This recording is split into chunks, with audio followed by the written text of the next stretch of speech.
গাজার হাসপাতালে ইসরায়েলি বাহিনী হামলা চালিয়েছে। আল আহলি বাপ্টিস্ট হাসপাতালে বোমা হামলা করেছে ইসরায়েল।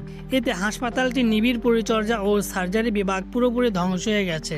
এক প্রতিবেদনে ব্রিটিশ সংবাদ মাধ্যম বিবিসি নিউজ এ তথ্য জানায়। সোশ্যাল মিডিয়ায় ভাইরাল ভিডিওতে দেখা যায় ক্ষেপণাস্ত্র হামলার পর হাসপাতালের 2 তলা ভবন থেকে আগুন ও ধোঁয়া উঠতেছে।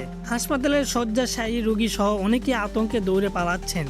স্থানীয় বরাদ্দে বিবিসি জানায়, এই হামলায় হাসপাতালের ইন্টেনসিভ কেয়ার ইউনিট এবং সার্জারি বিভাগ সম্পূর্ণ বিধ্বস্ত হয়েছে। গাজা শহরের প্রধান এই চিকিৎসা কেন্দ্রটি এখন চরম আতঙ্ক বিরাজ করছে। স্বাস্থ্য মন্ত্রণালয় জানিয়েছে, হামলার পর রোগী ও চিকিৎসকদের জরুরি ভিত্তিতে সরিয়ে নেওয়া হয়েছে। এ ঘটনায় ইসরায়েল ফিলিস্তিন সংঘাত আরও তীব্র হওয়ার শঙ্কা দেখা দিয়েছে। মানবাধিকার সংগঠনগুলো হামলার নিন্দা জানিয়ে তদন্তের দাবি করছে।